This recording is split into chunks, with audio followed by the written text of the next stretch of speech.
Hi everyone and welcome. My name is Glenn Diesen and today I am joined by Ian Proud, a former British diplomat, also stationed at the British Embassy in Moscow between 2014 and 2019. So having a close view of British diplomacy, or often the failure thereof, as he argues.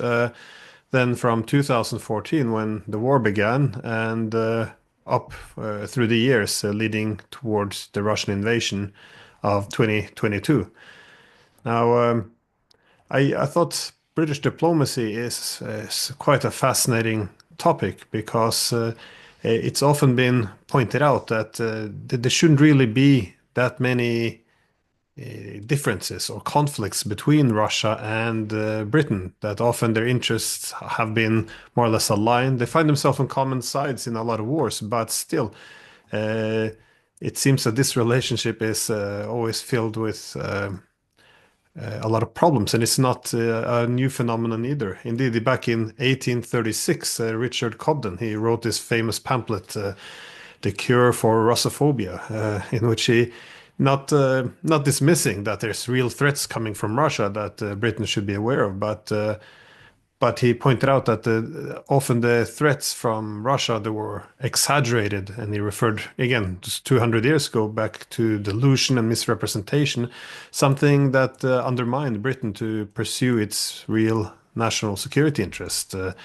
Uh, Without having to go through the last 200 years of history since Cobden, well, do you have any thoughts around this? Well, why is this relationship between the British and Russia so contentious?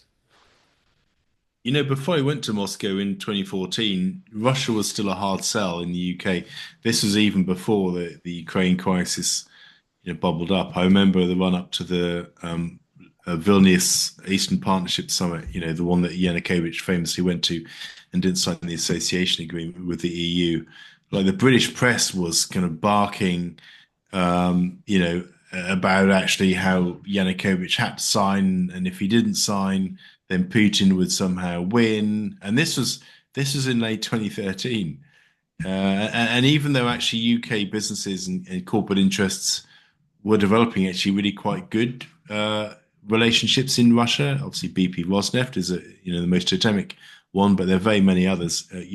Besides the political class and the mainstream media, still had this kind of underlying Russophobia, and I never quite really understood where it came from because when I lived in Russia for 4.5 years, throughout that time, the Russian state was constantly looking for ways to develop and deepen its relationship with us, particularly on the economic side of things, and we were always resistant, to do that. Now, clearly, history has happened. Lots of things have happened since the downfall of the Soviet Union. The kind of stuff that happened in Chechnya. But then, whenever we point out things on our side of the ledger that we're not happy with Russia about, they can point to things on our side of the ledger, like what happened in Iraq, for example, what happened in Libya. So we end up just, criticizing each other for different foreign policy acts. But I don't see any kind of substantive threat to the UK interests, from Russia. I never frankly have, including all that time being there during the Ukraine crisis, even when the Salisbury nerve agent happened, which happened while I was still, based in Moscow. So I think there's this hard line kind of Russophobia in the British political establishment and parts of the British media that isn't actually reflected on the commercial side, where business people are more inclined to want to engage. Yeah. Well, I guess it's not unique to Britain. I mean, you see similar trends across Europe, also in this country. Again, the assumption that almost loyalty is expressed by to your own country by uh, yeah joining on this bandwagoning behind this Mm. resentment or hatred of Russia. But I guess the main point behind Cobden and others was that it doesn't necessarily enhance our interest if we're not able to make workable peace. But Mm. more up to date on current events. Britain, of course, is a very unique role in Europe. I guess always seen itself the special partnership with the United States due to the history, but also that the UK sees itself as a bridge between the United States and Europe. Um, But we're in a very interesting point in time because of the changes in American politics. That is, the Americans seem, determined to negotiate an end of the war with Russia. Meanwhile, Britain now seems to be, I'm not sure if you would call them the most hard line. Perhaps if you also calculate the capabilities here as well. How do you assess Starmer's role here with troops on the ground, planes in the sky, while the Americans are at the Yeah. negotiation table? I mean, I Usually, the think the British and truth American is, go hand in hand. I'm just curious how yeah, how you. yeah. No, I mean, I think Starmer is making a kind of strategic pivot to come along, beside the Americans, because in terms of how he conceives UK strategic interests, he wants to land a free trade agreement with the US kind of post Brexit, and he's realised now that that is a bigger priority to the UK than maintaining this forever losing war at great expense, to the UK exchequer at a time when we're facing budget cuts, massive welfare cuts. The economic case to maintain a losing war in Ukraine is falling away. And actually, doing that puts him in direct conflict with President Trump at a time when he needs President Trump both to avoid US tariffs, but also to kind of speed progress towards a free trade agreement. So UK interests are shifting, but they're doing it in such a way that we're trying to make it look like we haven't basically kind of done a complete 180, on Ukraine policy. It's a process that's kind of gradually kind of working its way through. That's what I see that is happening kind of right now. And I see that across Europe as well, where people are saying the normal Russophobic things, but people are gradually pivoting towards an acceptance that actually, maintaining this war is completely ridiculous and pointless, and the only people losing are actually the Ukrainians and actually the Europeans, and economically from the self-imposed damage that we've imposed on the continent through our choices around sanctions and so on. So I think everybody's, even Mark Rutte, seems to be coming around to that idea, which in itself is quite remarkable. But it's like a slow. We're figuring out how to polish failure and do it in such a way that it looks like we've succeeded when very manifestly we failed. Yeah, well, when Starmer went to Washington, met with Trump, it stood out a bit that Trump he was mocking a bit the military power of Britain. That is, he suggested, are you going to stand? Are you going to be able to take on Russia by yourself? And Mm. the room began to everyone in the room began to laugh as if it was a punchline of a joke. But at the same time, he was suggesting, we're optimistic we can make a trade deal with you.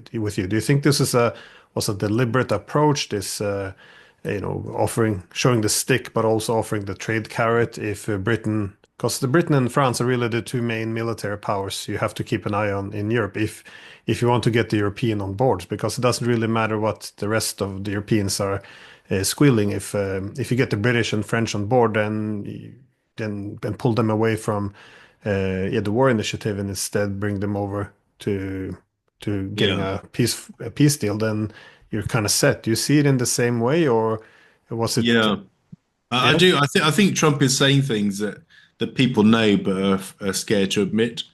That are individually, we spend a lot of money on defense, but our armies are, much smaller than Russia's army.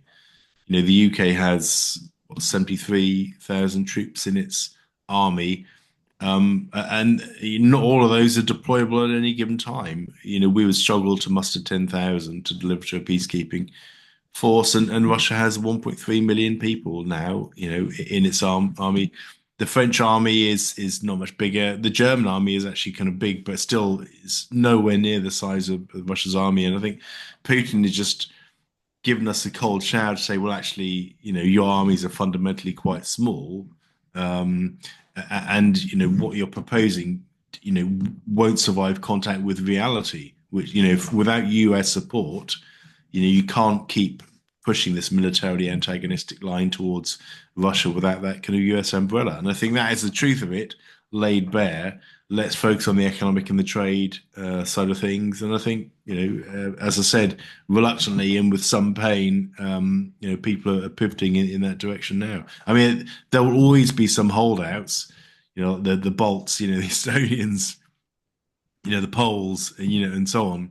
But you look what's happening in Central Asia, where they've basically had enough of this ridiculous warmongering approach, and the Southern European states who just, want to get things back to normal as easily and comfortably as they possibly can.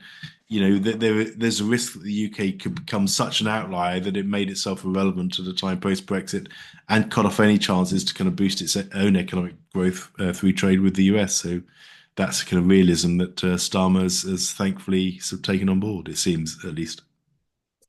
How do you make sense of the Scandinavians, though? Because this used to be a neutral part of the world, a bit, um, yeah, they consider themselves a region of peace against Sweden, Finland, of course, neutral country. Norway used to be also, well, I guess a peace country, but now their position here, it seems to be closer to the Baltic states than it is, for example, of Southern Europe. Do you have any Yeah. explanation for this shift, or? No, I think the war was a genuine shock to them. I mean, all the time that I was in Russia, the Finns had a very balanced relationship with Russia, obviously dating back to, the end of the Second World War for obvious reasons that we, understand. They had probably the most balanced, nuanced relationship with Russia of any EU state, even after sanctions were introduced, that they were working on nuclear projects together and that sort of thing. So quite a balanced relationship. And I think that, that has been the war's been a real shock to their system, and it's, you know, resurfaced lots of historical fears, dating back to kind of Second World War period. But I think, ultimately we can't get back to a more normalized relationship until we bring peace to Ukraine. And right now, I don't see the Finns as a big blocker on that. I see the biggest block. I mean, Stubb, frankly, says some quite ridiculous things on a regular basis. Um, but I still see the biggest blocker to peace in Ukraine as the Ukrainians themselves, and Zelensky in particular. Well, you mentioned this pivot now among the British political class, a bit more back to Washington, because there was some reports that there's I guess maybe a personal problem between Trump and Starmer. Mm. Some have Yeah. argued that Starmer openly backed the Kamala Harris during the election, at least attempted to undermine Trump. Mm. Again, by drawing a comparison, they said the same to Zelensky, that he also tried to weigh in on the election in favor of Kamala Harris.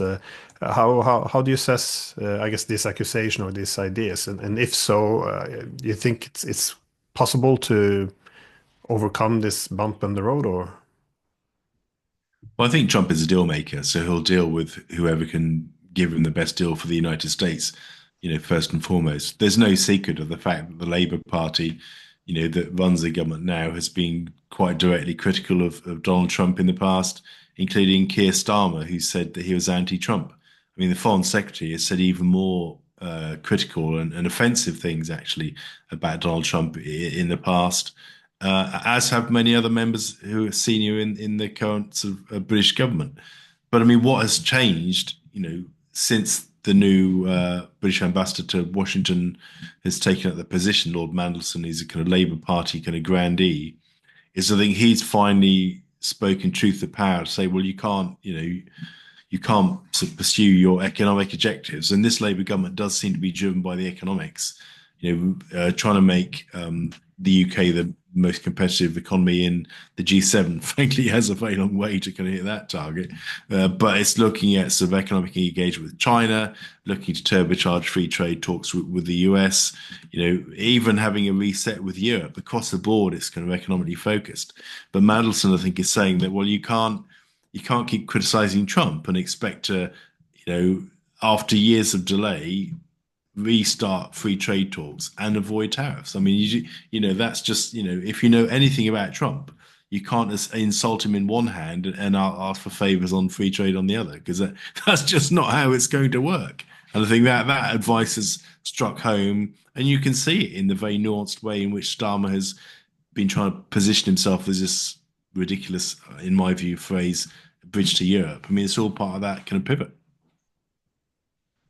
But yeah, on the general language, it's a bit surprising because traditionally the British have been more I guess, respectful in the way they speak about foreign leaders. But it's not just, of course, the rhetoric towards opponents for foreign leaders have become a bit nastier. But again, it's not just the British, but it's just the British used to have a proper way of speaking, at least, which other could direct after. Yeah. But now against, allies as well, such as the United States, I guess this is somewhat unusual. But what is the larger strategic, I guess, pivot of Britain at this time? Because is it some suggest it's making a push to move back towards to have a more powerful role on the European continent, possibly rethinking leaving the EU. Some are suggesting it's now going to take full advantage of its Brexit moment, the global Britain. Others arguing it will have to align itself closer with the United States as the EU drifts a bit more towards irrelevance and America's, I guess, adjusting to this new multipolar international distribution of power. How do you see the direction of Britain? I don't see any big strategic plan, to be honest. I do think this government is focused on the economics. That's its top mission. They have these kind of five missions. And the first one is economic prosperity. And I think they're very much kind of focused on that. And resetting with Europe is a part of that. I don't think they're in the space of rejoining Europe at this stage. And I think there's so many internal kind of questions within Europe about its ever centralizing kind of direction that actually there are big question marks about the integrity of the European project long term anyway, in the way it's going under von der Leyen and Kai Kallas and people, like that. I don't see any evidence that there's a kind of big strategic vision of how Europe and fits within the wider Eurasia, region. That nobody seems to have recognized the mutually beneficial, economic outcomes and outcomes in terms of peace and security that we could have from a more normalized relationship with Russia in terms of, just energy. I mean, going back to the creation of the European coal and steel community, why don't we have a European energy community that includes kind of Russia, for example? There's no kind of bigger thinking about kind of Europe and wider Eurasia and how UK fits into that kind of thought leadership around that. I don't see any evidence of that at all, quite frankly. We, for now, continue on the self-defeating trajectory of policies that actually harm Europe more than they harm Russia, and don't lead us any closer to the place where we have peace on the European mainland and Russia doesn't feel that it's constantly under threat. No, this is also something that perplexes me, the policies towards Russia, because this was a key important part of the economic model for Europe. That is, you have cheap, reliable energy and a huge export market. But when there's even discussions in Germany about restoring Nord Stream, it's met with a backlash, as if this is somehow immoral. But at some point, if you don't have, again, I think that's wise of Britain to focus on the economic prosperity, because once the economy goes, you don't really have much else to stand on. Yeah. However, but I also think this kind of a self-defeating approach economically to Russia, where we've cut almost all kind of contacts economically with Russia, and where we do have engagement, it's at a higher tariff and a higher price than it was before war. Like still importing, Russian LNG at a much higher price because you don't want to have pipe Russian gas. The most ridiculous kind of, decisions, like this. Nobody can look at that and see the obvious absurdity in the policies that we continue to push even to this day. And I don't really understand why, that any discussion of Nord Stream is some sort of inflammatory kind of issue for reasons that aren't really. I mean, it's just gas. Europe needs cheap gas. It is rapidly deindustrializing. Why wouldn't we want cheap energy? Russia and the US aren't confronted with the same high energy cost challenges that we're confronted with for very specific reasons to them. So yeah, just that it baffles me how people can't see the kind of the strategic benefit of kind of Eurasian kind of interconnection. And actually, this only really serves, from my point of view, the benefit of the Americans anyway, right? Because I mean, for them, they're quite happy for this kind of situation to persist, and they will sweep in this kind of sudden grand bargain reset with Russia, and literally kind of eat the cake that the Europeans have made for them. Quite bizarre. Well, it's not that different from Germany again, where they have to buy Russian gas from India, and they feel it's more virtuous. So the Russians still get paid, but the Germans pay much more. Their industries are deindustrializing.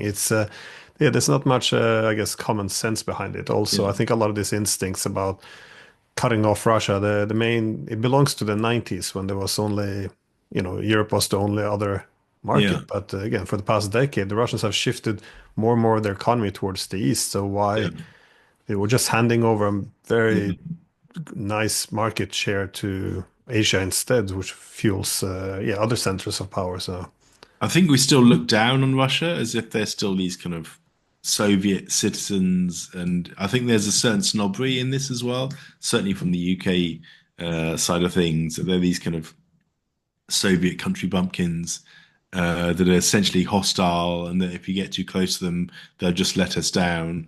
And when things happen in Ukraine, which are actually provoked, around the kind of NATO issue, well, that just reinforces our view anyway. And nobody takes a step back and say, well, how have we got to the situation we're in today? How have we managed to ignore legitimate Russian stated concerns about their security for 17 years? Nobody's taking a step back to ask what we did wrong to create the circumstance that we're in, right now, which is more dangerous, really, since obviously the Cuban Missile Crisis. but the American envoy, Steve Witkoff, he was arguing that a lot of the Europeans seem to be that they all want to sound a bit like Winston Churchill these days. But and yeah, for this reason, it doesn't do any Ukraine any good because it does is encourage Zelensky, for example, Starmer's coalition of the willing. That is just an indication to Zelensky to keep on fighting. But again, for every day that passes, they lose more men and territory. So, uh, is there sufficient or proper domestic opposition to Starmer on this, or do you think it was just yeah, political, well, charade from day one, or did they have authentic, genuine idea that they should enter Ukraine with an armed force without backing from the Americans? So I think the reassurance force, as it's now being called, is really kind of a positioning tactic to. I think this is more about offering reassurance to Ukraine that should anything happen, after a peace deal was settled, that the force would be there. But I don't think actually, anybody really believes that the force would actually be based in Odessa or parts of Ukraine because of, Russia's clearly stated position on that. A lot of detail needs to be kind of figured out. But the bigger kind of strategic issue, I suppose, at hand is if we get, let's say we get a peace deal, for Ukraine, and which to me seems absolutely likely, that peace deal, as Steve Witkoff said, essentially takes off NATO from the table and says that Ukraine will not join NATO. Then I think the likelihood of Russia sort of, coming back and restarting the war would be very low. Lots of people are basing their positions on a belief not grounded in any evidence or real analysis that actually if we remove the NATO kind of option, from the table, that actually Russia will just conquer the whole of Ukraine. I think that it's one of these kind of propaganda narratives that still sticks in people's minds, but I don't actually think that's the case. But the point of the reassurance force is to say, well, actually, if there was a peace deal, if NATO was taken off the table, European armies would be prepared to enter Ukraine to support Ukraine in that circumstance. I just don't personally believe that that circumstance would manifest itself if Russia got what it's been asking for the past 17 years and having been ignored for the whole of that time. How about the grand European plans now of rearming? We see again the Germans. seemingly taking some of the lead with these plans of spending hundreds of billions of euros Yeah. to rebuild the German army, something in the past which would cost a shiver down the spine, which is now being applauded. What is did you see this as being, again, is it likely? Is it just political theater? I mean, they are pushing it through these ideas, Yeah. at what cost? This is how can you, again, instead of making cars, just building tanks? This doesn't seem Yeah. economically viable. So, I mean, actually, what people don't realize is that Germany already has the biggest army in Europe. In the European Union, that is, and actually an army that's bigger than the British Army, as well. But actually, every single European army is smaller than the Russian armed forces. It probably is right for them to think about the military-industrial complex, of Europe. It probably does make sense to look at sort of greater industrial kind of collaboration on military production and armament and that sort of thing. Because the system is clearly broken, despite the fact that European nations spend 4.5 times more in nominal terms than the Russia spends, on defense, every year, they can't deploy that many troops and or produce that much ammunition. So something's wrong somewhere. It does need to be looked at. But I mean, I think longer term, this idea of like some sort of unified European army, I just don't really think I see no circumstances in which that would ever happen, because all that will do is just add to the growing centralization of the European institutions, where their competence creeps even further into national kind of sovereignty. And I think countries will resist that and will rebel against that. We already see that in terms of what's been happening in Central Asia, Central Europe recently with Hungary and that sort of thing. Politico talking about actually forcing the Hungarians and the Slovaks to come online through arcane punitive legal measures. I mean, the European project has been successful so far because it has limited how much sovereignty individual countries had to give up. Now, they gave up sovereignty around trade policy. They've given up a certain amount of sovereignty around common foreign and security, policy. But the deeper that kind of that goes in terms of defense policy, I just don't think the European nations will bear that. I don't think they'll be able to bear the domestic political cost. Can you imagine like Germany, agreeing to have its army led by some angry Estonian in Brussels?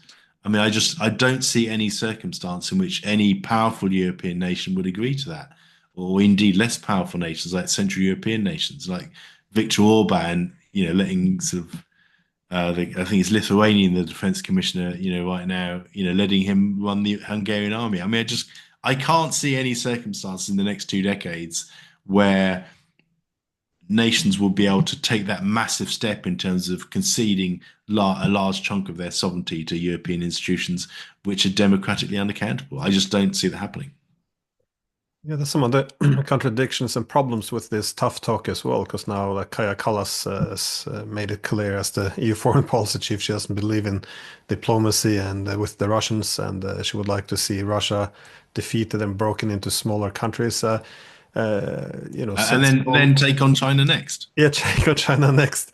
I mean, if you're a European sovereign country, you want to, yeah, you would probably be a bit careful before you entrust her with your armed forces. But I think you're right, though. I think this was the strength of the EU. That was that is strength versus weakness has to be seen in terms of the sovereignty it either takes or gives, because through collective bargaining power, the EU could always provide better deals Yeah. for its member states, which then strengthen the state. And this would then has to be greater than the sovereignty that the EU kind of deprives the nation state Yeah. of. However, what we see now in times of crisis, the EU becomes seemingly less and less able to deliver tangible goods through in economic terms, and well, even security for that sake. And at the same time, it just demands even more Yeah. sovereignty, pooling sovereignty. So this is it's going to be hard to see how this is being sold. In the 90s and 2000s, Yeah. it was at least they delivered something to I make mean, up. I mean, the European project is fundamentally based on economic, social, and cultural collaboration more than anything else. Um, and actually, the European institutions have lost sight of that. They're focusing far too much attention on the defence at the expense of the economic, social, and the cultural. In ways which actually damage the economic, which actually drive political dissent in countries across Europe, in particular in Germany, but also in Central Europe, obviously in France, of course, even in the UK, which obviously is no longer part of the European Union. They've lost their religion in terms of what made them great, and the fundamentally intergovernmental nature of Europe, where states work with states in a collective tent with some very light touch, not democratically accountable, but nevertheless still light touch institutions over the top of those, is breaking down as it starts to become too top heavy, and no new democratic checks and balances are put in place on top of those institutions. Nobody elected Kaja Kallas or this Lithuanian guy he's a defense. So I've forgotten his name off the top of my head, but nobody's elected these people, and they still have amazing power to kind of so antagonize our neighbors that they can drag us into kind of quite hot conflicts and self-defeating economic policies as well. And it's a massive challenge for the European project long term. This gradual erosion of national sovereignty and this gradual erosion of the fundamentally intergovernmental nature of the project. Well, going back to Britain, when go through the media, there seems to be, again, well, let's refer to it as optimism that the Russian economy is on the verge of collapse again. Mm. Is how are you reading this? Is this the result of serious analysis, or this to keep the war enthusiasm going at at this critical time? So how do you interpret It's this all kind of part of the media headlines? propaganda state. I mean, I'm not saying that Russia doesn't have its state propaganda; it very obviously does. But I mean, the UK, you can only read in the mainstream media state propaganda, and this is Russia's economy is about to collapse. Even Owen Matthews, that fairly balanced normally, author and journalist, he wrote this ridiculous article about the Russian economy being on the verge of the collapse, and Putin knows it. I mean, people just trot this stuff out. People talk about the Minsk peace process, like Russia reneged on that. I mean, there are just so many propaganda lines in the UK media these days. It's impossible to see any truth through the kind of the slurry of propaganda that we're fed every day, and people buy into it because ordinary people are focused on their daily lives. The fact that the economy is struggling, they're worried about their kids and that sort of stuff.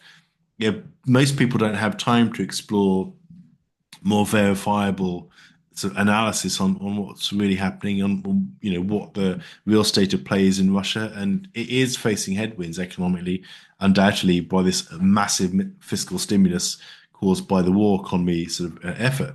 But it's performing far better than the European sort of continent economically, because fundamentally it isn't hampered by the same massive energy prices that the European industry is hampered by, and it is successfully pivoting to Asia at a time when, the Europeans are jumping on board the kind of Trumpian approach to kind of ramping up trade tensions with China and other places. So, the Russian economy is doing quite well, it seems to me. I mean, it could be doing better. The shape of it would be different, probably, had there not been a war, undoubtedly. But when you look at the fundamentals, the very low levels of debt, for example, the fairly balanced kind of fiscal situation, and so on, that the growth numbers, it all looks quite good. They have labor challenges, a labor shortage, which is part of a secular problem that they face long term anyway, in terms of a declining population, which is obviously made worse by, the fact of the war. But some of the fundamentals are still quite strong. Still very sizable reserves, despite the 300 billion that remains frozen, in Europe. I mean, compare that to Ukraine, which has massive and growing debt. It has no, reserves. It runs a structural current accounts of deficit. It has even more acute labour, challenges, and so on. and it is entirely reliant on money from Western patrons who are getting increasingly kind of focused on their own domestic crises to want to sort of continue to kind of back up Ukraine while not yet seeing a link between that and the fact that they want the war to continue. So it's a crazy, crazy situation. Well, some of the demographics seem to be alleviated a bit in Russia, though, with millions of Ukrainian refugees there. As and unlike Europe, they actually speak the language, so they can Yeah. work. But also with the newly annexed territories. However, Britain is not short of well-educated and informed people. Where's the dissent, or where's the I guess inconvenient historical facts and evidence which isn't really making it to the front of the media? I don't know. I mean, the your voices like your Richard Sackworths, your Tony Brentons and stuff. It's hard. Robert Skidelsky and the House of Lords. People are too scared to put the head above the parapet. You do still have some journalists, people like Majesty, Wolfgang Munchau, and people like that. But even they're quite cautious. They get some things in, and some people have just sold out, like John Simpson. The BBC veteran guy. I mean, he right after the war started, he wrote an article essentially proposing Finlandization of Ukraine, saying that even though they lost territory, they'd actually done incredibly well to kind of stand up for their sovereignty and the defend of their state far better. You see anything that he writes now, and he's very much on the BBC message. Steve Rosenberg in Moscow, same thing. So yeah, I mean, it's hard, and people are scared to go against the propaganda narrative in the UK. It's really very worrying indeed. Well, much like I said before, I think this is a wider problem across the continent now. We see it in this country too. That is, people who used to be moderate had to be pulled back a bit, and by some social costs Yeah. for failing to align with the narrative. Um, how is Britain handling it, or the not of Europe not being in the room during these negotiations between the Americans and and the Russians? That is obviously it's a bit strange. Ukraine is not there, but in terms of other European countries, they're less well, they're not that close with the United States as Britain has traditionally been. Is this a big issue in Britain that in the diplomatic circles? That it's I'm not sure if it's correct to say that it's been cut out completely from the talks, or if it's still having close enough channels with the Americans to have its say. Yeah, I mean, I think there's still active dialogue with the Americans. I think we've now accepted that we are in a very much a subordinate role. But then I think we were always in a subordinate role anyway under the Biden administration. The only difference now is that actually that requires us to massively pivot our position at a time when still lots of voices internally within the deep state probably don't want us to pivot. So I think what Starmer has done, which probably is to his credit, is he's providing that political leadership that actually we ultimately have to make this move. Otherwise, we risk being sunk into irrelevance. By Trump's change, we can't alter Trump's views on how he wants to kind of bring an end to the war in Ukraine. We either need to get on board or be a sort of spoiler, which will only have bad consequences for us in terms of the economic and trade side of things. So I think he's providing that helpful political leadership, and he's introducing this idea of being a bridge to Europe just as a tactic to kind of show that we are in a convening way bringing together European ideas to kind of essentially come on board with what Trump is trying to do. Not being in the talks will probably smart a bit, but I think we're playing a valuable role in terms of corralling the European pack.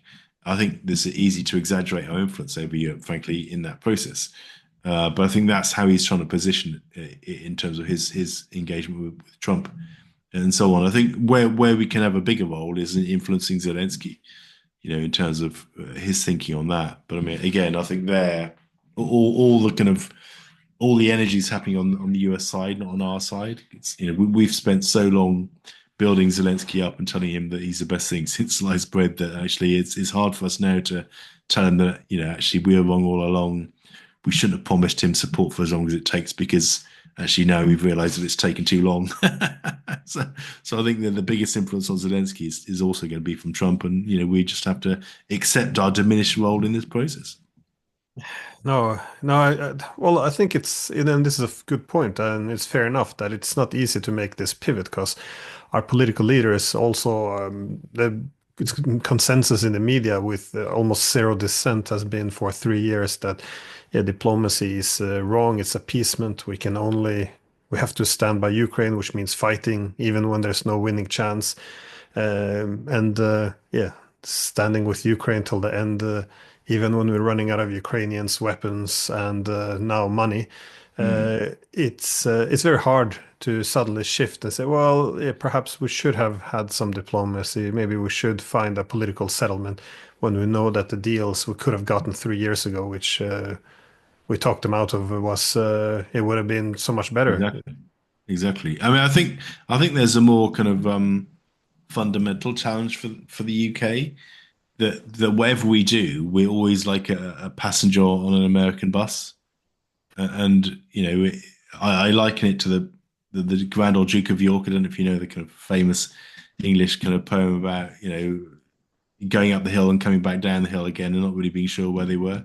And unfortunately, that's where we are right now. That we've followed Biden wholeheartedly into this needless war in Ukraine, and now we're following Trump out of it. I mean, I'm glad that we are following him out of it because the war, as you said, should have ended in March, 2022 after the Istanbul talks. But we, persuaded Zelensky not to take that deal. But the fact is that whatever the Americans do, we're just a passenger on that bus, whether we like it or not. And that raises big questions for us about actually should we be more invested in the European sort of defense and security relationship, including with Russia over the much longer term, and break this, hypnotic,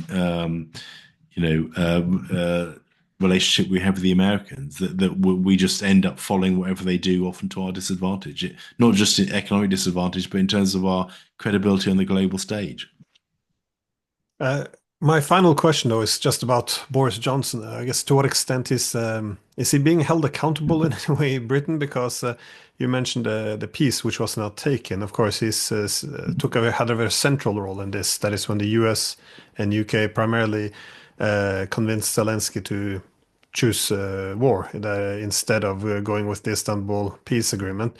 Um, that he was the one who went to Kiev. He was the one who convinced Zelensky. But not only this, very recently he gave an interview as well where he said, "Well, we might be able to get a peace, but Zelensky, it's not easy for him. He got elected as a peacenik, but the nationalists they never let us. They never let him make a peace." But I was told that I was a Russian propagandist for for saying that the nationalists sabotaged Zelensky's 2019 peace mandate when he promised it by effectively threatening him. But now, suddenly, yeah, Boris Johnson's coming out to say that, well, yeah, of course, the nationalists wouldn't let him negotiate a peace in 2019. So, but from the waiting 3 years to say this about the nationalist, or going actually it's even more now, 6 years, but or going to the sabotage of Istanbul. Is there any discussions in Britain about the role he played, or is this not really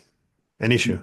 No, we're still so deep in propaganda that we've yet to kind of look at that. I mean, most people don't have a clue about the Minsk II agreement and what Johnson's statements about the nationalists at the back end of 2019 meant for Ukraine's compliance with its obligations under the Minsk II. That's a level of detail that is way beyond anything that 99% of the population in the UK will be remotely aware of.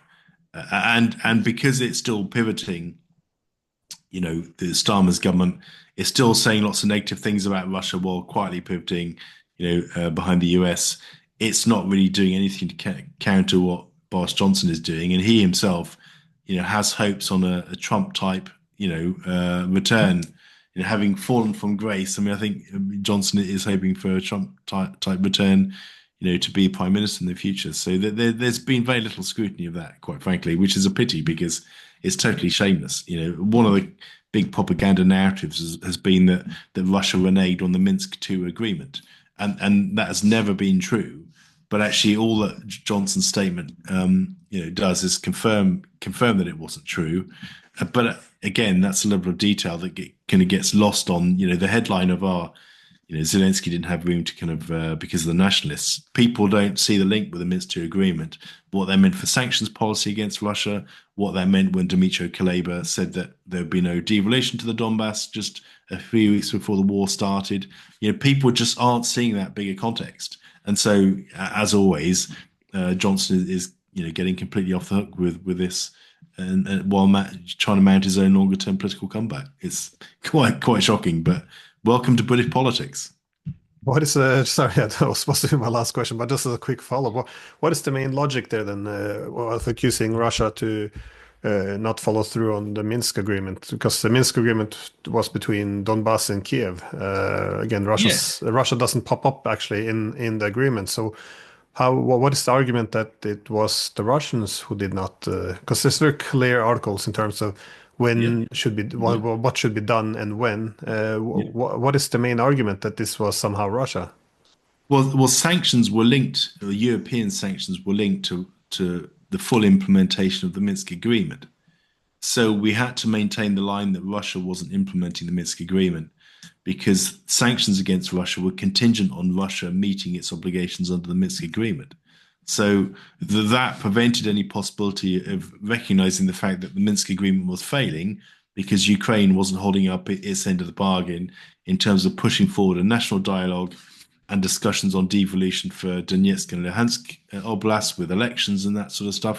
Absolutely no progress was made on that, but we couldn't discuss that because we had to maintain the narrative that the Minsk agreement was failing because of Russia, and therefore sanctions against Russia had to continue. So it's all linked to the sanctions, program against Russia. If you say that Minsk is failing because of Ukraine, then there's no more justification to have sanctions on Russia. That's why nobody would say that. That's why Russia continues to be the most sanctioned country on the planet. Yes. I feel like we really painted ourselves in a corner by commitment to this, Yeah, crazy narratives. Anyways, I already taken too much of your time, so again, thank you so much, Ian. Uh, you're welcome, Glenn. it Nice was to great see to you speak with again. you. Likewise. All the best.